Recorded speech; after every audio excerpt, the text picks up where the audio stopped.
लक्ष्मीकान्तं कमलनयनं योगिविरजानगम्यं वन्दे विष्णुं भवभयार्णं सर्वलोकैकनाथं। बोलिए श्री लक्ष्मी नारायण भगवान की जय। बोलिए विष्णु भगवान की जय।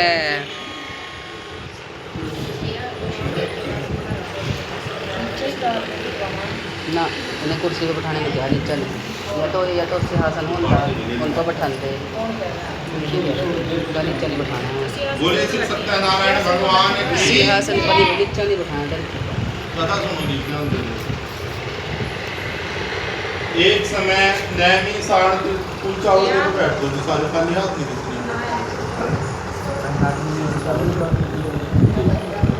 ध्यान दे मंदिर के पास है।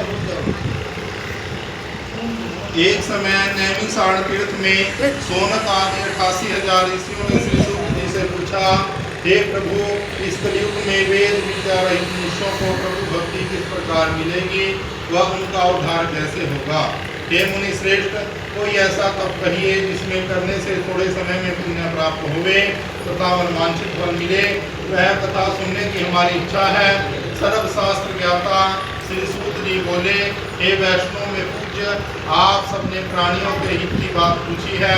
अब मैं उस श्रेष्ठ व्रत को आप लोगों से कहूँगा, जिस व्रत को नारद जी ने लक्ष्मी नारायण भगवान से पूछा था और लक्ष्मीपति ने मुनि श्रेष्ठ नारद जी से कहा था। सो ध्यान से सुनो। बोले श्री लक्ष्मी नारायण भगवान की जय। बोले सत्यनारायण भगवान की जय। एक समय योगी राज नारद जी दूसरों की इच्छा से अनेक लोकों में घूमते हुए मृत्यु लोक में आ पहुँचे। यहाँ अनेक योनियों में जन्मे हुए सभी प्रायः सभी मनुष्यों को अपने कर्मों के द्वारा अनेकों दुखों से पीड़ित देखकर सोचा कि इस यत्न के करने से निश्चय ही दुखों का नाश हो सकेगा। ऐसा मन में सोचकर विष्णु लोक को गए। वहाँ श्वेत वर्ण और 4 भुजाओं वाले देवों के ईश नारायण को, जिनके हाथ में शंख चक्र गदा और पद्म थे तथा वरमाला पहने हुए थे, देखकर स्तुति करने लगे, हे भगवान, आप अत्यंत शक्ति से संपन्न हैं। मन तथा वाणी भी आपको नहीं पा सकती। आपका आदि मध्य अंत नहीं है। निर्गुण स्वरूप सृष्टि के कारण भक्तों के दुखों को आप नष्ट करने वाले हो। आपको मेरा नमस्कार है। बोलिए विष्णु भगवान की जय। बोलिए सत्यनारायण भगवान की जय। नारद जी से इस प्रकार की स्तुति सुनकर विष्णु भगवान बोले, हे मुनि श्रेष्ठ, आपके मन में क्या है? आपका किस कार्य के लिए यहाँ पर आगमन हुआ है? निसंकोच कहो। तब नारद जी बोले, मृत्यु लोक में सब मनुष्य जो अनेक योनियों में पैदा हुए हैं, अपने अपने कर्मों के द्वारा अनेक प्रकार के दुखों से दुखी हो रहे हैं। मुझ पर दया रखते हो तो बतलाएं कि उन मनुष्यों के सब दुख थोड़े से प्रयत्न से कैसे दूर हो सकते हैं।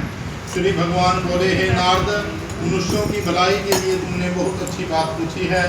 जिस कार्य के करने से मनुष्य मोह से छूट जाता है वह मैं तुमसे कहता हूँ, सुनो।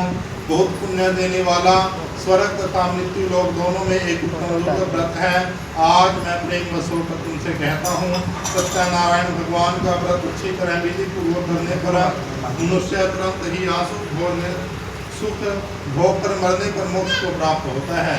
श्री भगवान के वचन सुनकर नारद मुनि बोले, उस व्रत का क्या विधान है, क्या फल है, किसने यह व्रत किया है और किस दिन यह व्रत करना चाहिए? आप विस्तार से कहो। भगवान बोले, दुख शोक आदि को दूर करने वाला, धन धान्य को बढ़ाने वाला, सौभाग्य तथा संतान को देने वाला यह व्रत सब स्थानों पर विजयी करने वाला है।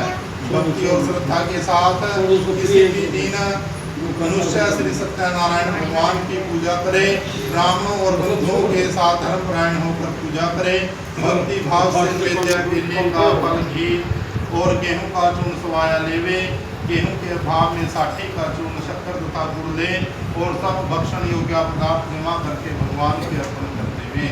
उसके पश्चात स्वयं भोजन करे, नृत्य गीत आदि का आचरण कर सत्यनारायण भगवान का स्मरण करता हुआ समय व्यतीत करे। इस तरह व्रत करने पर मनुष्य की इच्छा निश्चय ही पूरी होती है। विशेषकर कली काल में भूमि पर यही एक मोक्ष का सरल उपाय है। बोले विष्णु भगवान की जय। बोले सत्यनारायण भगवान की जय। बोले लक्ष्मी नारायण भगवान की जय। सूत जी बोले, ऋषियों, जिसने पहले समय में इस व्रत को किया है उसका इतिहास कहता हूँ, ध्यान से सुनो। सुंदर काशीपुरी नगरी में एक अत्यंत निर्धन ब्राह्मण रहता था। वह भूख और प्यास से बेचैन हुआ नित्य पृथ्वी पर घूमता था। ब्राह्मणों से प्रेम करने वाले भगवान ने ब्राह्मणों को दुखी देखकर बूढ़े ब्राह्मणों का रूप धर उसके पास जा आदर के साथ पूछा, हे विप्र, नित्य दुखी हुआ पृथ्वी पर क्यों घूमता है? श्रेष्ठ ब्राह्मणी है, सब मुझसे कहो, मैं सुनना चाहता हूँ। ब्राह्मण बोला, मैं निर्धन ब्राह्मण हूँ, भिक्षा के लिए पृथ्वी पर फिरता हूँ। हे भगवान, यदि आप इसका कोई उपाय जानते हो तो कृपा कर कहो। वृद्ध ब्राह्मण बोला कि सत्यनारायण भगवान मनवांछित फल देने वाले हैं, इसलिए उनका पूजन कर, जिसके करने से मनुष्य सब दुखों से मुक्त हो जाता है। ब्राह्मण को व्रत का सारा विधान बतलाकर बूढ़े ब्राह्मण का रूप धारण करने वाले सत्यनारायण भगवान उनकर ध्यान हो गए। जिस व्रत को वृद्ध ब्राह्मण ने बतलाया है मैं उसको करूँगा, यह निश्चय करने पर उसे रात में नींद नहीं आई। वह सवेरे उठ सत्यनारायण भगवान के व्रत का निश्चय कर भिक्षा के लिए चल दिया।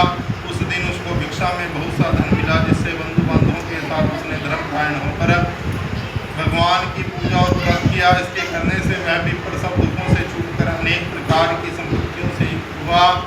उस समय से वह विप्र हर मास व्रत करने लगा। इस तरह सत्यनारायण भगवान के व्रत को जो करेगा वह सब पापों से छूटकर मोक्ष को प्राप्त होगा। आगे जो पृथ्वी पर श्री सत्यनारायण भगवान का व्रत करेगा वह मनुष्य सब दुखों से छूट जाएगा।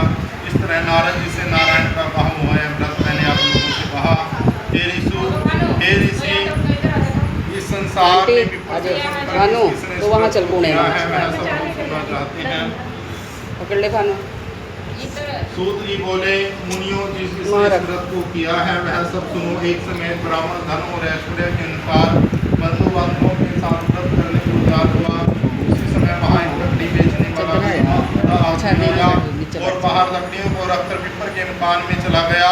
प्यास से दुखी लकड़हारा देखकर विनय के साथ पूछने लगा, हे प्रभु, यह आप क्या कर रहे हैं और इसके करने से क्या फल मिलेगा? कृपा कर मुझसे कहो।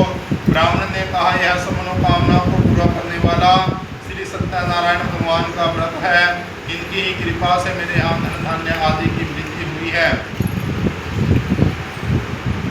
विप्र से इस व्रत के बारे में जानकर लकड़हारा बहुत प्रसन्न हुआ। खाने के बाद अपने घर को गया। लकड़हारे ने अपने मन में इस प्रकार का संकल्प किया कि आज नगर में लकड़ी बेचने से जो धन मिलेगा उसी से श्री सत्यनारायण भगवान का व्रत करूंगा। यह मन में विचार कर वह बूढ़ा ब्राह्मण लकड़ी अपने सिर पर रखकर जिस नगर में धनवान लोग रहते थे वैसे सुंदर नगर में गया। उस रोज उनको उन लकड़ियों का दाम पहले दिनों से चुगना मिला। तब वह पूरा लकड़हारा दाम ले और अति प्रसन्न होकर पके केले की फली, शक्कर, घी, दूध, दही और गेहूं का चूर्ण इत्यादि सत्यनारायण भगवान के व्रत की कुल सामग्री को लेकर अपने घर को गया।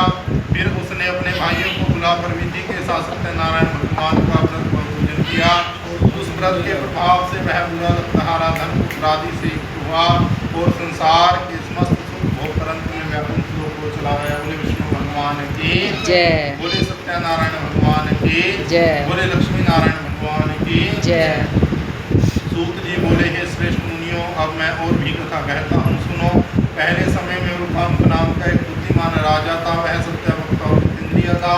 प्रतिदिन देव स्थानों पर जाता तथा गरीबों को धन देकर उनके कष्ट दूर करता था।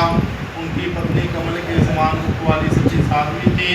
भद्रशिला नदी के तट पर उन दोनों ने श्री सत्यनारायण भगवान का व्रत किया। उस समय वहाँ एक साधु वैश्य आया। उसके पास व्यापार के लिए बहुत सा धन था। वह नाव को किनारे पर ठहरा कर राजा के पास आ गया और विनय के साथ पूछने लगा, हे राजन, भक्ति चित्त से है आप क्या कर रहे हैं? मेरी सुनने की इच्छा है, सो आप मुझे बतलाएं। राजा बोला, हे साधु, अपने बंधु बांधवों के साथ पुत्र आदि की प्राप्ति के लिए श्री सत्यनारायण भगवान का पूजन कर रहा हूँ। राजा के वचन सुनकर साधु आदर से बोला, हे राजन, संविधान कहो, मैं भी आपके कथानुसार करूँगा। मेरे भी कोई संतान नहीं है और उससे निश्चय ही होगी। राजा से संविधान सुन व्यापार से निवृत्त हो गया। आनंद के साथ घर गया। साधु ने अपनी स्त्री से संतान को देने वाले इस व्रत का समाचार सुनाया और कहा कि जब मेरे संतान होगी तब मैं इस व्रत को करूँगा। साधु ने ऐसे वचन अपनी स्त्री लीलावती से कहे। एक दिन उसकी स्त्री लीलावती पति के साथ आनंदित हो सांसारिक धर्म से प्रवृत्त होकर सत्यनारायण भगवान की कृपा से गर्भवती हो गई। 10वें महीने में उसने सुंदर कन्या को जन्म दिया। दिनों दिन वह कन्या इस प्रकार बढ़ने लगी जिस प्रकार का चंद्रमा बढ़ता है। कन्या का नाम कलावती रखा गया। तब लीलावती ने मीठे शब्दों में अपने पति से कहा कि आपने जो संकल्प किया था कि भगवान का पूजन करूंगा, आप उसे करिए। साधु बोला, ही प्रिय, इसके विवाह पर करूंगा। इस प्रकार अपनी पत्नी को आश्वासन दे वह नगर को गया। कलावती पितृगृह से प्रीति को प्राप्त हो गई। साधु ने जब नगर में सखियों के साथ पुत्री को देखा तो तुरंत दूत को बुलाकर कहा, पुत्री के लिए कोई सुयोग्य वर देखकर लाओ। साधु की आज्ञा पाकर दूत कंचनगर पहुंचा और वहां बड़ी खोज और देखभाल कर लड़की के लिए सुयोग्य वाणी को ले आया। उस सुयोग्य लड़के को देखकर साधु ने अपने बंधुओं सहित प्रसन्न थी अपनी पुत्री का विवाह उसके साथ कर दिया, किंतु दुर्भाग्य से विवाह के समय भी वह उस व्रत को करना भूल गया। तब श्री भगवान क्रोधित हो गए और श्राप दिया कि तुम्हें दारुण दुख प्राप्त होगा। अपने कार्य में कुशल साधु मुनिया जामाता सहित समुद्र के समीप स्थित रत्नपुर नगर में आया और वहां दोनों ससुर माई चंद्रकेतु राजा के उस नगर में व्यापार करने लगे। एक रोज भगवान सत्यनारायण की माया से प्रेरित कोई चोर राजा के धन को चुरा कर भागा जा रहा था, किंतु राजा के दूतों को देखकर भागते हुए इन दोनों चोरों ने घबराकर राजा के धन को चुपचाप वहीं रख दिया जहाँ वह ससुर माई ठहरे हुए थे। जब दूतों ने राजा के धन को वेश्या के पास रखा देखा तो वह दोनों को बांध कर ले गए और प्रसन्नता से दौड़ते हुए राजा के समीप जाकर बोले, प्रभु यह दो चोर पकड़ कर लाए हैं, देखकर आज्ञा दें। तब राजा की आज्ञा से उनको कठिन कारावास में डाल दिया और उनका सब धन छीन लिया। सत्यनारायण भगवान के श्राप द्वारा उनकी पत्नी भी घर पर बहुत दुखी हुई और घर पर जो धन रखा था चोर उसे चुरा कर ले गए। सांसारिक व मानसिक पीड़ा तथा भूख प्यास से दुखी हो मन की चिंता में कलावती ब्राह्मण के घर गई। वहां उसने सत्यनारायण भगवान जी का व्रत होते देखा। फिर कथा सुनी। प्रसाद ग्रहण करने के बाद वह घर आई। माता ने कलावती से कहा, हे पुत्री, अब तक कहाँ रही वह तेरे मन में क्या है? कलावती बोली, हे माता, मैंने ब्राह्मण के घर श्री सत्यनारायण भगवान का पूजन होते देखा है। कन्या के वचन सुनकर लीलावती भगवान के पूजन करने लगी। लीलावती ने परिवार और बंधुओं से श्री सत्यनारायण भगवान का पूजन किया और वर मांगा कि मेरे पति और दामाद शीघ्र घर आ जाए। साथ ही प्रार्थना की, हे प्रभु, हम सबका अपराध क्षमा करो।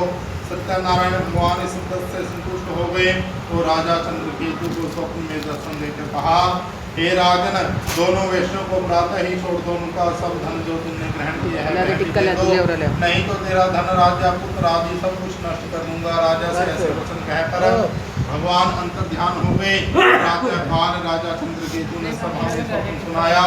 फिर दोनों वाणी कारागार से सभा में आया।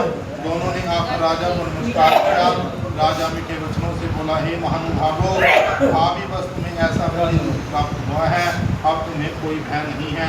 ऐसा कहकर राजा ने उनको नए नए वस्त्राभूषण पहनाए तथा उनका जितना था उससे 2 गुना धन देकर उनको आदर के साथ विदा किया। दोनों वैश्य अपने घर को चल दिए। बोले विष्णु भगवान की जय, बोले सत्यनारायण भगवान की जय। सूत जी बोले, वैश्य ने मंगलाचार करके यात्रा आरंभ की और अपने नगर को चला। उसके थोड़ी दूर निकलने पर दंडी वेशधारी सत्यनारायण भगवान ने उनसे पूछा, हे साधु, तेरे नाम में क्या है? अभिमानी वाणी धंसता हुआ बोला, हे दंडी, आप क्यों पूछते हो? क्या धन लेने की इच्छा है? मेरी नाम में तो बेल और पत्ते भरे हुए हैं। और वचन सुनकर साधु आदर से बोला, हे साधु, तुम्हारा वचन सत्य हो। और ऐसा कहकर वहां से दूर जाकर समुद्र के किनारे बैठ गए।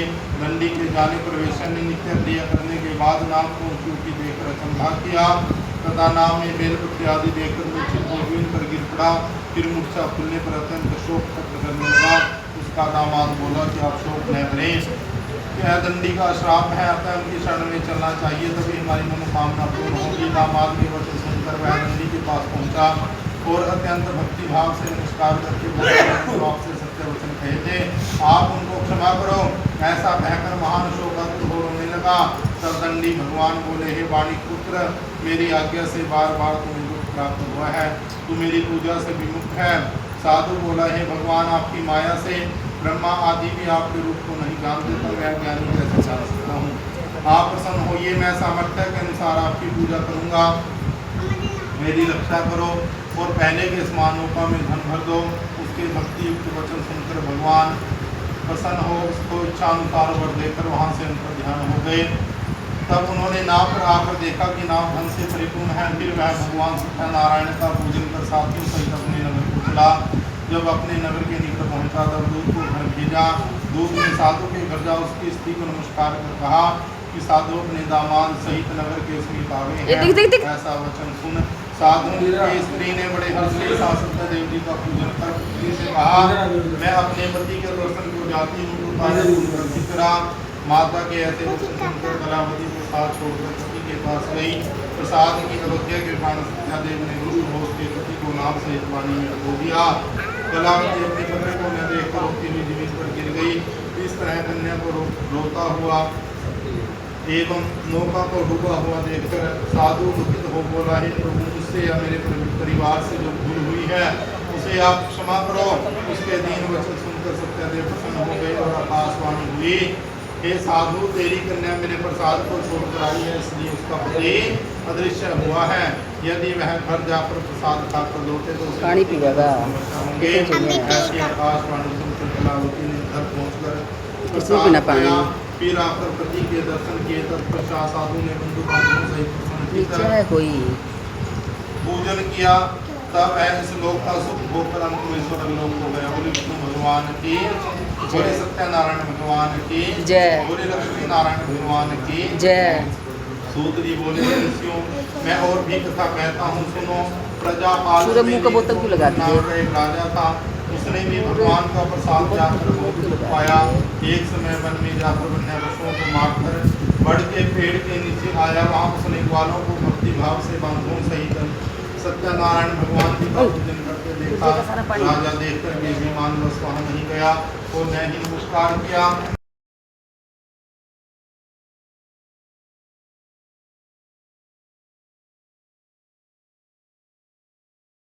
नष्ट पाया तो वह जान गया कि यह सब भगवान ने किया है। तब वह विश्वास कर ग्वालों के समीप गया और भक्ति भाव से पूजन कर प्रसाद खाया। तो सत्यादेव की कृपा से जैसे पहले था वैसा ही हो गया। फिर दीर्घ काल तक दुख होकर लगने पर स्वर्गलोक हो गया। जो मनुष्य इस परम दुर्लभ व्रत को करेगा भगवान की कृपा से उसे धन धान्य की प्राप्ति होगी। निर्धन धनी और बंदी बंधक से मुक्त होकर निर्भय हो जाते हैं। संतानहीनों को संतान की प्राप्ति होती है तथा सब मनोरथ पूर्ण होकर अंत में वैकुंठ लोक को चला जाता है। बोले विष्णु भगवान की जय। जिसने पहले समय में इस व्रत को किया है अब उसके दूसरे जन्म की कथा कहता हूँ। परीक्षा तो कर दिया पानी इसने तो मुँह लगा। नाम का राजा पंडित जी ने प्राप्त हुआ। साधु नाम के वेश्या ने मोरध्वज बनकर अपने पुत्र कुआरे में चीरकर मोक्ष को प्राप्त किया। महाराज है क्या? भगवान में भक्ति युक्त कर्म कर मोक्ष को प्राप्त किया। बोले विष्णु भगवान की, बोले सत्यनारायण भगवान की जय, बोले लक्ष्मी नारायण भगवान की जय।